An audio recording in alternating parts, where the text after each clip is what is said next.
Salam sejahtera bagi kita semua. Yang terhormat dosen penguji uji kinerja PPG dalam jabatan kategori 1 tahap 3 tahun 2023.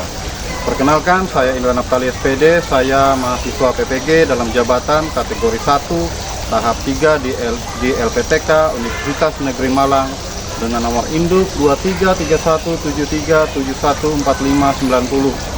Saya adalah seorang guru sejarah di SMA Negeri 1 Sepang, Kabupaten Gunung Mas, Provinsi Kalimantan Tengah.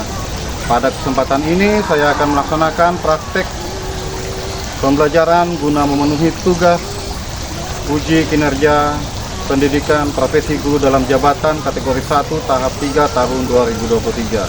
Untuk itu saya mohon izin menampilkan video pembelajaran yang telah saya laksanakan. Mohon masukan dan saran guna perbaikan pada proses pembelajaran selanjutnya. Akhir kata saya ucapkan terima kasih dan selamat menyaksikan. Selamat pagi semuanya. Apa kabar kalian hari ini? Baik. Sehat. Puji syukur. Amin. Atas segala kekuatan kesehatan yang diberikan Tuhan kepada kita semua ya, sehingga kita bisa kembali untuk memulai pembelajaran kita pada kesempatan ini. Untuk itu, sebelum kita memulai pembelajaran, silakan di antara kalian yang mau memimpin kita berdoa. Siapa di antara kalian? Iya. Ya, silakan Christina. Baiklah, sebelum kita memulai pembelajaran kita, lebih baik alangkah baiknya kita berdoa. Doa dimulai. Berdoa selesai. Oke, terima kasih Christina. Dan pada kesempatan ini Bapak mengajak kalian kembali untuk menyanyikan sebuah lagu nasional sebagai rasa cinta tanah air kita kepada bangsa ya. Oke, silakan semuanya berdiri kita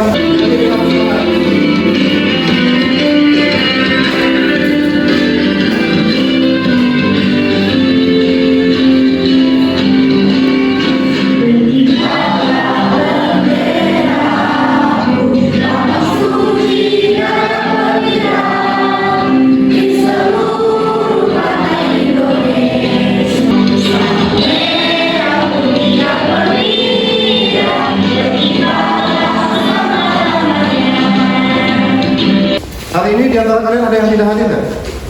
Ada. Siapa yang tidak hadir? Stefani. Kenapa Stefani? Sakit. Sakit apa Stefani? Oke, kita doakan Stefani semoga lekas sembuh. Selanjutnya terkait dengan pembelajaran kita, Bapak akan mengingatkan kalian terkait dengan materi kita minggu yang lalu ya. Di antara kalian ada yang masih ingat tidak materi kita pada minggu yang lalu? Oh ya, kedatangan Jepang ya. Nah, rencana materi kita minggu yang lalu yaitu terkait dengan kedatangan Jepang ke Indonesia. Oke, untuk itu Bapak akan mengajak kalian bermain ya. Permainan ini akan mengingatkan terkait dengan materi kita minggu yang lalu. Untuk itu kalian siapkan handphone atau laptop ya, yang intinya bisa terkoneksi dengan internet. Nanti Bapak tampilkan laptop dulu, kalian silahkan kalian scan ya. Nah, apakah sudah muncul ya? Ya. Oke, lagi scan. Oke, ada yang sudah bisa masuk?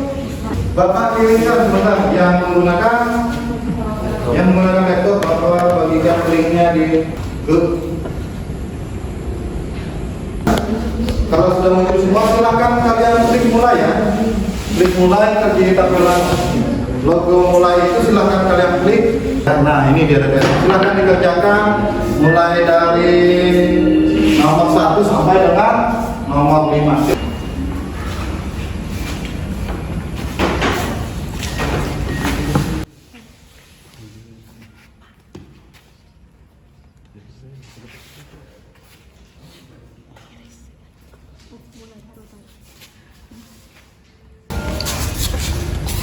Bagaimana kan? Ada kesulitan tidak? Ya. Nggak ada. Kalau ada kesulitan silahkan ditanyakan ya. Ada yang belum? Kalau ada kesulitan silahkan ditanyakan. Bagaimana? Sudah selesai belum? Sudah. Kalau sudah selesai, yang pertama itu Nomor 1 itu terkait dengan salah satu tujuan Jepang kedatangan Indonesia. Jawaban singkat ya, berarti ada 3 huruf. Kira-kira apa itu? SDA. SDA. Apa itu SDA? SDA. Berarti tujuan Jepang ke Indonesia itu adalah salah satunya SDA, yaitu sumber daya alam. Benar ya? Benar. Apa propaganda Jepang kepada Indonesia? 3A. Apa itu 3A?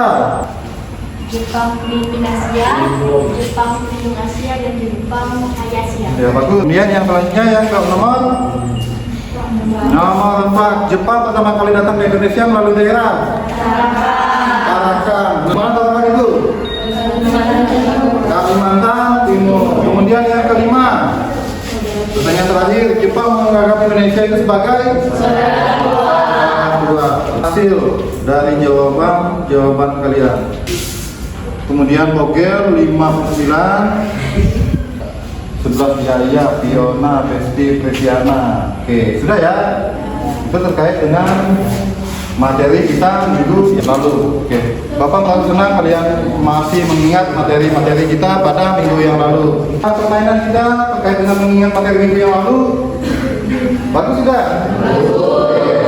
Bapak juga merasa senang karena kalian masih mengingat materi-materi kita minggu yang lalu.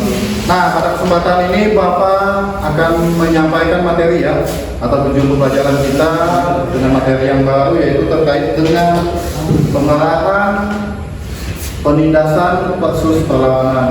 Nah, jadi materi ini adalah materi lanjutan minggu yang lalu ya. Jika minggu yang lalu yaitu terkait dengan kedatangan Jepang ke Indonesia, kemudian pada kesempatan ini yaitu Jepang akan memulai lagi dengan kebijakan-kebijakannya. Kebijakan apakah itu akan Bapak sampaikan kepada kalian ya. Nah, yang pertama yaitu terkait dengan pengarahan dan penindasan versus perlawanan. Jika pada materi sebelumnya Jepang itu dengan propaganda itu tidak berjalan dengan baik, siasat-siasat Jepang itu diketahui oleh orang Indonesia ya. Nah, pada kesempatan ini Bapak akan menyampaikan materi yaitu terkait dengan lanjutan minggu yang lalu, yaitu pengarahan dan penindasan versus perlawanan. Nah, untuk itu Bapak akan menyampaikan pengantar materi ya. Silakan kalian amati ya. Yang pertama yaitu pengarahan dan penindasan versus perlawanan. Pada pertemuan kali ini kita akan membahas terkait dengan nampaknya sifat Jepang ya. Nampak sifat Jepang yaitu tindakan pemerintah Jepang yang begitu kejam dengan mengeluarkan kebijakan-kebijakan diantaranya adalah kebijakan ekonomi perang, pengarahan Romusa, pengendalian pendidikan bagi rakyat Indonesia. Nah, setelah dikeluarkannya 3 kebijakan tersebut, nah salah satunya adalah kebijakan ekonomi perang, Jepang dengan mudah menguras tuntas sumber daya Indonesia, baik yang menyangkut sumber daya manusia maupun sumber daya alam. Akibatnya setelah melahirkan penderitaan rakyat yang sangat luar biasa, sementara pendidikan mengalami kemunduran, Jepang membiarkan rakyat Indonesia tertinggal. Nah, nanti setelah mempelajari materi ini, ada manfaat yang akan kalian dapatkan. Di antaranya adalah manfaat itu rasa juang yang tinggi ya. Kita akan melihat bagaimana perjuangan rakyat Indonesia meskipun di bawah pemerintahan Jepang, tapi rakyat tetap berjuang untuk Indonesia. Nah, untuk itu pada kesempatan ini akan kita bahas lebih dalam lagi ya. Bapak akan menyampaikan model dan tujuan pembelajaran kita saat ini. Model pembelajaran PJBL ya, yaitu Project Basis Learning. Berarti kalian akan mendapatkan sebuah tugas yaitu membuat satu proyek ya. Tapi Bapak bacakan dulu nih tujuan pembelajarannya. Tujuan pembelajaran mampu menganalisis kebijakan ekonomi perang, kebijakan pengendalian kegiatan pendidikan dan kebudayaan, dan pengarahan Romusa melalui kegiatan diskusi kelompok, ceramah, dan tanya jawab.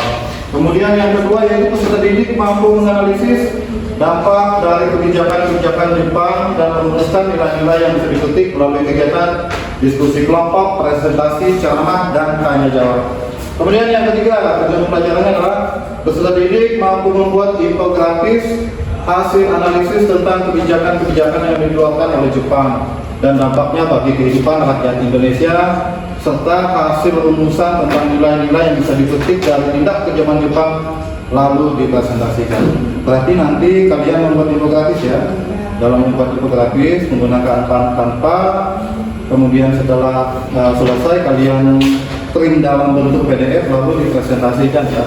Jadi hasil analisis terkait dengan kebijakan Jepang tadi kalian analisis, setelah itu kalian tuangkan ke dalam infografis termasuk dengan dampak-dampak kebijakan Jepang tadi kalian masukkan dalam infografis lalu dipresentasikan. Bagaimana dari yang jelas? Selanjutnya Bapak akan menampilkan beberapa pemantik terkait dengan pembelajaran kalian hari ini supaya tidak luput dari materi pembelajaran. Yang pertama itu terkait dengan gambar apa tuh? Gambar orang yang sedang mengangkat batu. Kemudian apa lagi? Ada yang memecah batu, ada yang memecah batu, ada yang mengangkat batu. Apa lagi? Ada apa lagi? Ada seorang, ada dua orang mandor ya, satu dengan yang sebelah sana ada dua orang mandor yang sedang mengawasi para pekerja itu. Ada yang memecahkan batu, ada yang mengangkat batu. Itu yang pertama ya. Kemudian yang kedua akan diamati. Yang kedua yaitu terkait gambar ya orang yang sedang mengangkat batu juga. Kira-kira apa dari kedua perbedaan gambar tersebut? Yang pertama itu yaitu orang yang sedang bekerja dengan raut wajah yang sedih ya. Raut wajah yang sedih. Kemudian yang kedua itu orang yang sedang bekerja dengan raut wajah yang masih bisa tersenyum meskipun ada mandor di belakangnya. Nah, apakah perbedaan kedua gambar tersebut? Kita lihat. Nah, yang pertama itu perbedaannya bekerja di zaman Jepang. Kemudian yang kedua itu bekerja di zaman sekarang. Nah, apa perbedaan dari kedua gambar di bawah ini? Kira-kira ada yang tahu tidak? Perbedaan dari kedua gambar tersebut adalah bekerja di zaman Jepang itu tidak diberi upah, kemudian bekerja di zaman sekarang itu diberi upah. Makanya para pekerja itu masih bisa tersenyum. Kira-kira berdasarkan gambar tersebut ada yang menanggapi atau ada yang bertanya di antara kalian? Saya Pak. Silakan lagi. Kenapa pada saat bekerja di zaman Jepang tidak diberi upah? Oh ya, bekerja di zaman Jepang itu tampung dulu ya. Mengapa bekerja di zaman Jepang itu tidak diberi upah? Ada orang yang lain tidak yang mau menanggapi terkait dengan gambar tersebut? Saya Pak. Ya silakan betul. Para pekerja itu sedang membuat apa-apa pada zaman Jepang. Para pekerja itu sedang membuat apa? Para pekerja itu tidak tahu kamu dulu ya, terus ya. Para pekerja itu. Oke, ada dua pertanyaan ya. Ada yang mau menambahkan? Di antara kalian yang mau menambahkan lagi? Oh, tidak ada. Oke, Bapak tampung dulu. Ada pertanyaan dari Yuli, yaitu mengapa bekerja di zaman Jepang itu tidak diberi upah? Sedangkan di zaman sekarang diberi upah. Bagus pertanyaan Yuli. Kemudian yang kedua, para pekerja itu sedang bekerja atau sedang membuat apa? Pertanyaan dari Bapak. Oke, Bapak tampung dulu ya. Nanti pertanyaan-pertanyaan ini akan terjawab setelah kalian mengamati beberapa stimulus gambar atau video selanjutnya. Bapak tampilkan lagi stimulus yang kedua. Nah, itu adalah ada tiga buah gambar ya. Yang pertama yaitu adalah gambar dengan jarak. Ada yang pernah melihat, ada yang mengetahui, ada yang tahu tidak tanaman jarak itu apa? Tidak tahu ya. Ya, memang di daerah kita tanaman ini sangat sulit untuk ditemukan. Pertama yaitu tanaman jarak. Kemudian kita lihat arah panahnya, yaitu yang kedua yaitu biji tanaman jarak diolah menjadi berarti dari tanaman jarak ini jika diolah bisa menjadi arah panahnya ya. Kemudian arah panahnya yang kedua mengarahkan panahnya ke tempat pesawat terbang. Nah, berdasarkan dari arah panah tersebut kira-kira dari bawah jarak menjadi biji kemudian menjadi minyak. Kemudian yang ketiga, apakah dari minyak atau dari biji itu bisa menjadi pesawat? Kira-kira masuk akal tidak? Dari minyak, dari biji bisa menjadi pesawat tidak ya? Oke. Nah, ada pertanyaan, apa kegunaan tanaman jarak itu pada zaman Jepang? Baik, kita lanjutkan untuk video selanjutnya. Nanti kalian pertanyaan-pertanyaan tersebut itu nanti akan kalian jawab setelah mengamati video gambar berikut ini. Silakan amati. Kebijakan Jepang di Indonesia, kebijakan ekonomi perang. Satu, selama masa pendudukan Jepang di Indonesia diterapkan konsep ekonomi perang. Artinya, semua kekuatan ekonomi di Indonesia digali untuk menopang kegiatan perang bangsa Jepang. Dua, tanah diganti dengan tanaman padi untuk menghasilkan bahan makanan dan bahan-bahan lain yang sangat dibutuhkan, misalnya jarak. Tanaman jarak waktu itu sangat dibutuhkan karena dapat digunakan sebagai minyak berupas mesin-mesin, termasuk mesin pesawat terbang. Pelajaran bahasa Indonesia dijadikan mata pelajaran utama sekaligus sebagai bahasa pengantar. Kemudian bahasa Jepang menjadi mata pelajaran wajib di sekolah. Dua, para pelajar harus menghormati budaya dan adat istiadat Jepang. Mereka juga harus melakukan kegiatan kerja bakti, kegiatan latihan jasa mengerahkan semua tenaga kerja dari Indonesia. Tenaga kerja inilah yang kemudian kita kenal dengan Romusa. Oke, sudah ya, diperhatikan ya. Nah, berdasarkan dari video-video tersebut terkait dengan pertanyaan tadi, yang mau menanggapi atau mau bertanya tidak di antara kalian? Ya, silakan Kristina. Ternyata pada saat zaman Jepang, orang-orang Indonesia yang bekerja tidak diberi upah itu karena tunduk di bawah pemerintahan Jepang dan takut dengan kekejaman Jepang. Oke, bagus. Tepuk tangan buat Kristina. Oke, itu jawaban dari Kristina. Kemudian ada lagi yang mau menjawab dengan pertanyaan yang lainnya, mengapa para pekerja sedang membuat pekerja-pekerja? Ya, silakan. Ternyata para pekerja zaman Jepang itu sedang membuat atau memperbaiki objek vital yang dihancurkan Belanda. Ya, bagus. Tepuk tangan buat Kristiana. Itu Bapak akan memberikan kalian LKPD. Nah, 4 kelompok kalian sudah berkumpul ya, kelompok kalian masing-masing. Oke, kelompok 4. Kelompok 4 silakan diperhatikan, dibaca dulu petunjuk yang ada di LKPD. Kelompok 3, Kristiana dan kawan-kawan silakan dibaca dulu petunjuknya ya. Ini sudah kalian terima ya.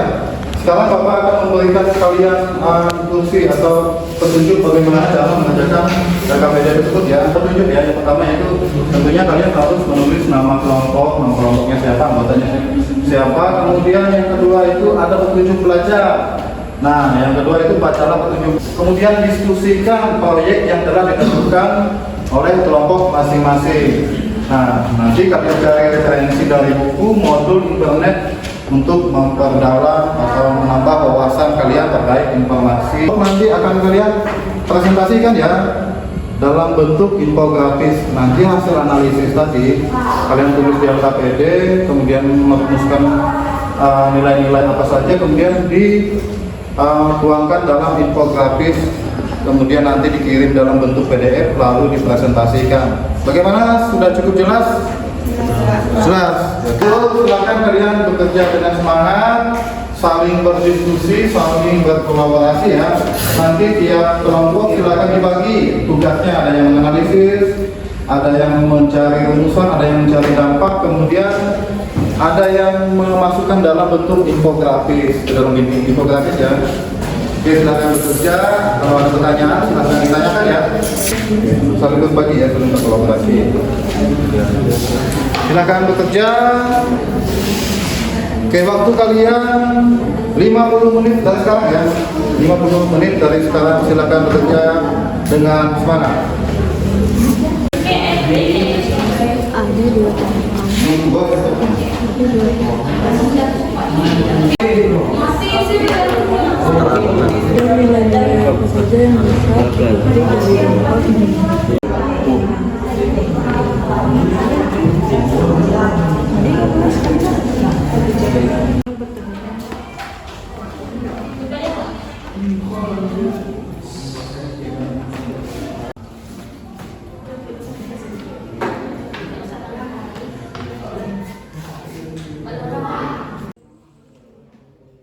Bagaimana Bapak satu, ada kesulitan? Tidak ada, Pak. Tidak ada. Oke, apakah sudah mendapatkan informasi? Sudah. Apa yang kalian dapatkan? Pengertian ekonomi perang. Oh iya. Ekonomi perang artinya semua kekuatan ekonomi Indonesia digali untuk menopang kegiatan perang, termasuk sumber daya alam dan sumber daya manusia ada di Indonesia. dengan mengeluarkan kebijakan ekonomi perang yang disebut dengan self-help. Oke, bagus. Untuk itu silakan dilanjutkan ya. Nomor 1 diselesaikan dulu, saling berbagi, saling berkolaborasi. Oke, silakan dilanjutkan. Bagaimana kelompok 3? Apakah ada kesulitan? Tidak ada. Apakah sudah mendapatkan informasi kalian, Tema? Sudah. Kira-kira apa yang kalian dapatkan? Ternyata Jepang mengeluarkan kebijakan pengendalian di bidang pendidikan, kebudayaan adalah mencetak para lulusan siswa yang berguna dalam membantu Jepang untuk memenangkan perang Asia Timur Raya. Oke, lalu ya silakan ditumpang lagi materi kalian yang ada di lalu keluarkan dalam form praktis. Kalau sudah selesai lalu cetak dalam PDF, lalu PDF-nya dikirimkan ke WA.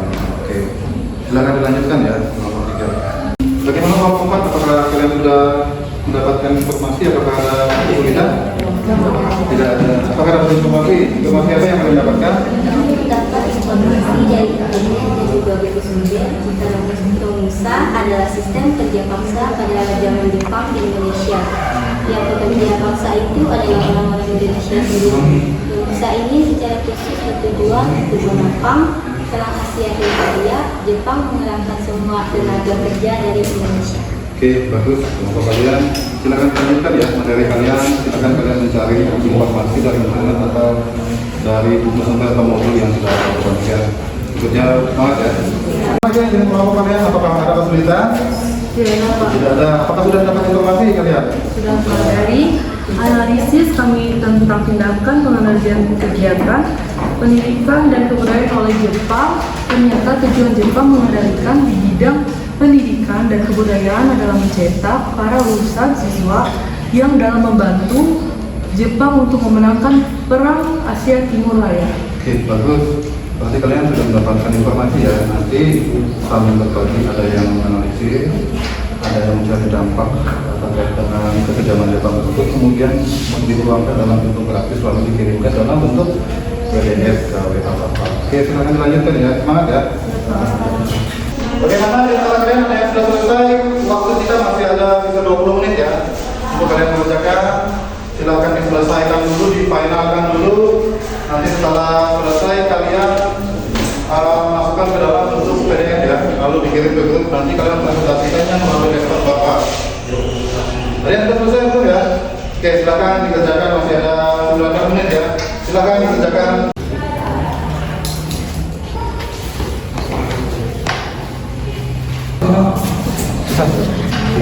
Kalau sudah Bapak lihat dulu ya. Ya, lagi berapa halaman? 2 halaman.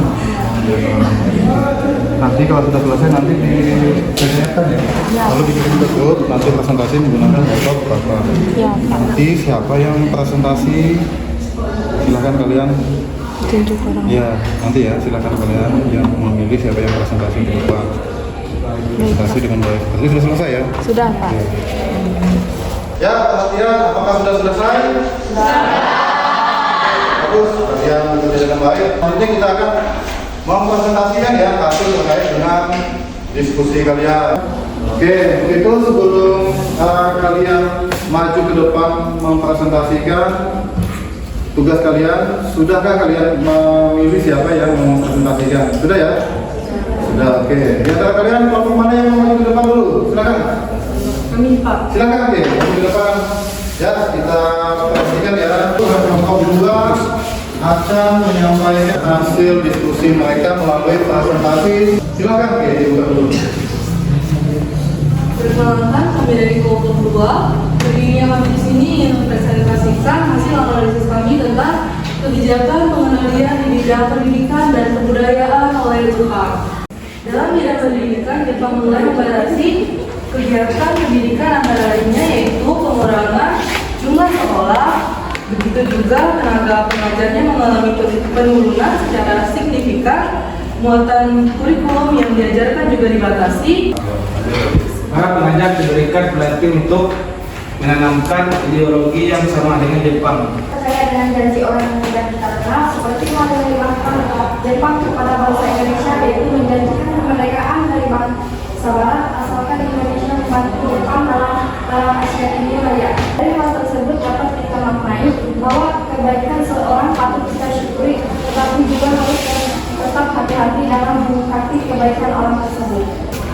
sewenang-wenangan Jepang kepada rakyat Indonesia itu akibat kurangnya persatuan dan kesatuan bangsa. Sebagai generasi muda kita harus giat belajar supaya tidak jajah bangsa asing lagi. Itulah hasil diskusi dan analisis kami tentang tindakan pengertian kegiatan pendidikan dan kebudayaan oleh Jepang.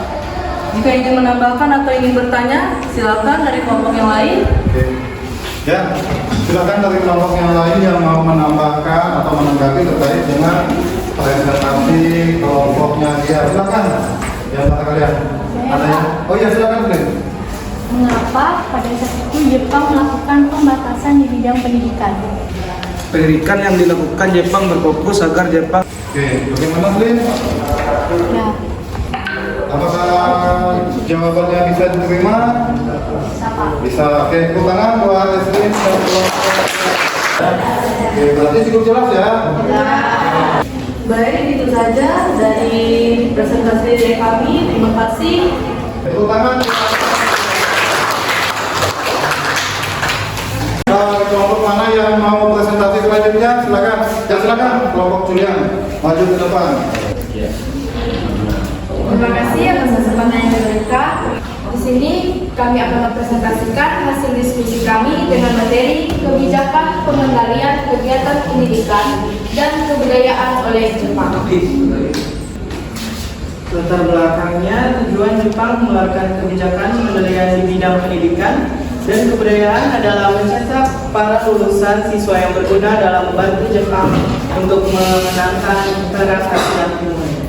Dalam bidang pendidikan, Jepang mulai membatasi kegiatan pendidikan antara lain pengurangan jumlah sekolah. Tenaga pengajarnya mengalami penurunan secara signifikan. Guru-guru diberi tugas sebagai penyebar ideologi Hakko-Ichiyo.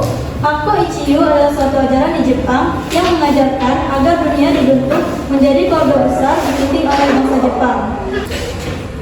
Para pelajar harus menghormati budaya dan adat istiadat Jepang.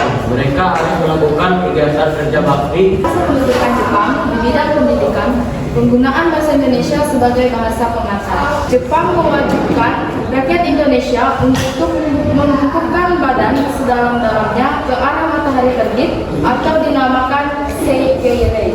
Dampak positif yang pertama, bahasa Indonesia dijadikan mata pelajaran utama sekaligus sebagai bahasa pembelajaran. Dampak negatif, kebijakan pemerintah Jepang yang lebih berorientasi pada kemiliteran membuat rakyat Indonesia banyak yang buta huruf. Banyak anak usia sekolah yang harus masuk organisasi semi militer sehingga banyak anak yang meninggalkan bangku sekolah. Nilai-nilai yang bisa dipetik dari kebijakan pengendalian pendidikan dan kebudayaan oleh Jepang adalah tidak boleh berambisi berlebihan jika menginginkan sesuatu sehingga sampai merugikan orang lain. Seperti Jepang yang ingin memenangkan Perang Asia Timur Raya, tapi mengorbankan rakyat Indonesia. Bahkan pendidikan rakyat Indonesia pun dibatasi. Jadi kesimpulannya, kondisi pendidikan pada masa pendudukan Jepang mengalami kemunduran. Kemunduran pendidikan itu juga berkaitan dengan kebijakan pemerintahan Jepang yang lebih berorientasi pada kemiliteran. Sekian presentasi dari kami. Jika ada yang ingin menambahkan dan bertanya, kami persilakan. Baik, oke, berarti cukup jelas. Oke. Terima kasih atas perhatiannya. Kami ucapkan. Oke, tepuk tangan buat kelompok mana yang mau maju ke depan? Sisa dua kelompok ya. Ya, silakan, Yona. Dan keempat yang mengatakan yaitu sendiri Yona. Rusa adalah istilah yang merujuk pada guru bangsa Jepang selama Perang Dunia II. Kata Rusa sendiri berasal dari bahasa Jepang. Ro berarti buruh dan Musa berarti prajurit atau tentara. Romusa ini secara khusus bertujuan untuk menopang Perang Asia Timur Raya. Jepang mengerahkan semua tenaga kerja dari Indonesia. Tenaga kerja inilah yang kemudian kita kenal dengan Romusa. Terjadinya Romusa itu karena semakin luasnya daerah pendudukan Jepang di Indonesia, menyebabkan Jepang membutuhkan tenaga kerja untuk membangun sarana pertahanan. Nilai-nilai yang bisa dipetik dari kejadian Romusa untuk kita saat ini: 1. Kesadaran nasionalisme. Pengalaman sebagai Romusa membuat kesadaran akan jiwa nasionalisme dan semangat berjuang untuk meraih kemerdekaan. Dampak buruk dari penggunaan dipaksa oleh Jepang juga memperkuat kesadaran akan pentingnya hak asasi manusia. Presentasi dari kami, jika ada yang ingin ditanyakan dipersilakan atau ditambahkan. Silakan mereka. Mengapa terjadinya rumusan? Itu karena semakin luasnya daerah pendudukan Jepang di Indonesia. Bisa diterima tepuk tangan buat mereka. Yang lain ada yang mau melaporkan? Tidak ada ya, cukup jelas. Oke, silakan ditutup. Kelompok merah silakan ditutup. Baiklah, demikian presentasi dari kami kelompok 4. Kami ucapkan terima kasih. Tepuk tangan lagi buat kelompok terakhir ya, yaitu kelompok 1 Juli SD dan teman-teman. Juga silakan untuk memperhatikan hasil diskusi mereka. Baiklah, di sini kami akan mempresentasikan hasil analisis kebijakan ekonomi perang oleh Jepang. Ekonomi perang artinya sebuah kekuatan ekonomi di Indonesia diganti untuk menopang kegiatan perang, termasuk sumber daya alam dan sumber daya manusia. Latar belakang yaitu berawal dari terdesaknya Jepang oleh sekutu pada Perang Asia Timur Raya. Perang terus berlangsung sedangkan biaya untuk kebutuhan perang semakin menipis. Akhirnya Jepang mengincar sumber daya yang ada di Indonesia dengan mengeluarkan kebijakan ekonomi perang yang disebut dengan self-help. Penutupan beberapa pabrik tekstil juga mulai ditutup karena pengadaan karet, kapas, dan benang begitu sulit akibat dari dikuranginya tanaman-tanaman penghasil bahan tekstil sehingga pengangguran mulai bermunculan. Dan ada pun dampak ekonomi perang Jepang di Indonesia, yaitu menimbulkan kelangkaan bahan makanan akibat produksi untuk perang Jepang dan menyebabkan kemiskinan dan kelaparan bagi rakyat Indonesia. Nilai-nilai yang dapat dipetik dari dampak kebijakan ekonomi perang oleh Jepang tidak boleh semena-mena dengan sesama manusia demi kepentingan pribadi, tidak boleh mengambil segala sumber daya alam semau kita, termasuk menebang pohon tanpa berpikir akibatnya.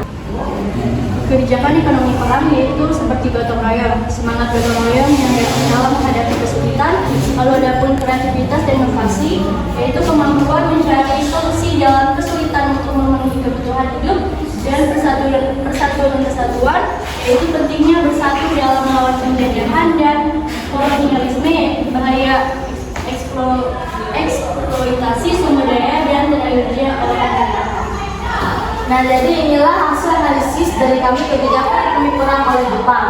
Jika ingin bertanya atau ingin menambah materi kami, silakan. Ya, itu hasil dari diskusi yang dipresentasikan oleh kelompok Yuli dan teman-teman. Jika di antara kalian yang mau bertanya atau mau menanggapi, dipersilakan.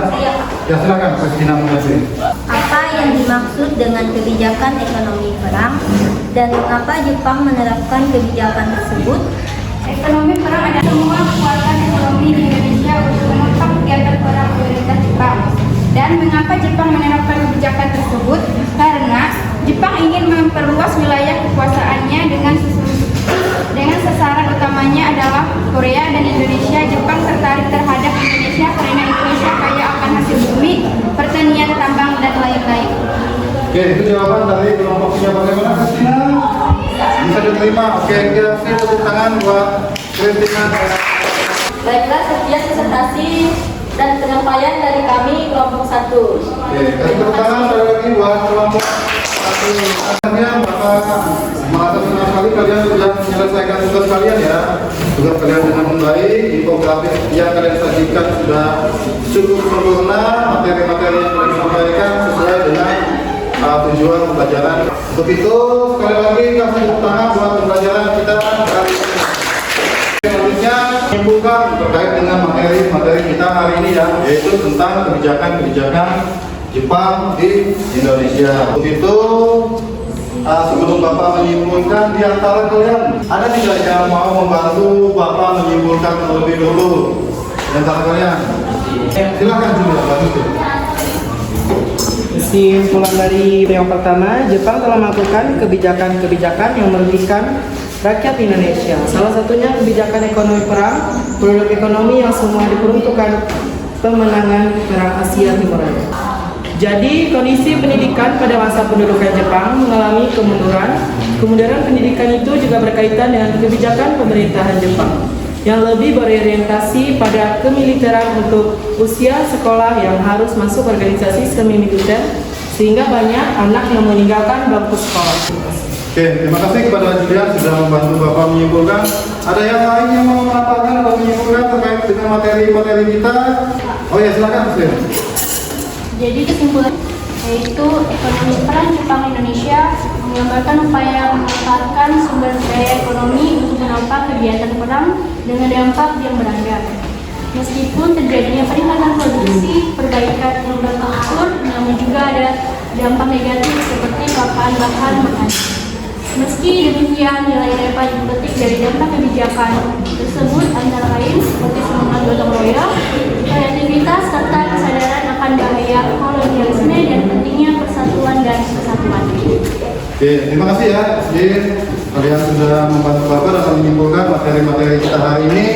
Untuk itu kita akan menyimpulkan bersama-sama lagi ya terkait dengan materi kebijakan-kebijakan yang diberikan oleh Jepang kepada bangsa Indonesia, kemudian dampaknya apa saja bagi rakyat Indonesia, kemudian nilai-nilai apa saja yang bisa kita petik dari dampak kekejaman Jepang di Indonesia.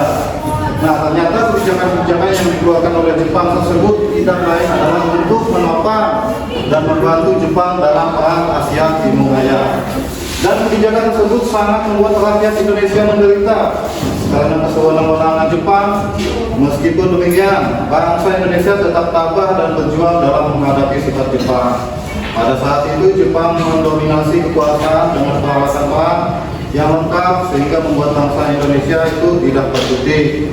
Nah, dari peristiwa kekejaman Jepang tersebut banyak hal atau hikmah yang bisa kita ambil, diantaranya adalah untuk kehidupan kita di masa sekarang atau masa kini dan masa yang akan datang. Diantaranya adalah yang pertama yaitu ketabahan dalam menjalani kehidupan, kemudian semangat juang yang tinggi, tidak pernah menyerah, dan jangan mudah percaya dengan janji-janji manis yang diberikan, termasuk janji Jepang kepada bangsa Indonesia, yaitu untuk memerdekakan bangsa Indonesia dari bangsa-bangsa lain. Oke, dari materi-materi kali ini ada yang kurang jelas nggak di antara kalian? Ada pertanyaan yang cukup jelas? Oke, bagus. Berarti kalian sudah memahami ya terkait dengan materi kita hari ini. Itu terus belajar ya. Nanti setelah di rumah pelajari kembali materi kita hari ini. Silakan dikumpulkan. Silakan dikumpulkan ya. Kelompok satu. Selanjutnya Bapak akan memberikan kalian evaluasi, yaitu ada 5 soal ya. Evaluasinya ada 5 soal yang kalian kerjakan secara individu. Nanti Bapak kirimkan kalian file PDF-nya saja ya. Dalam kalian, nanti kalian kerjakan di dalam PDF tersebut. Nanti di jawabannya dikirimkan ke dalam kertas atau lembaran biasa nanti dikumpulkan ke depan. Nah, untuk hari ini kira-kira bagaimana pembelajaran kita hari ini? Apakah menurut kalian menyenangkan atau tidak?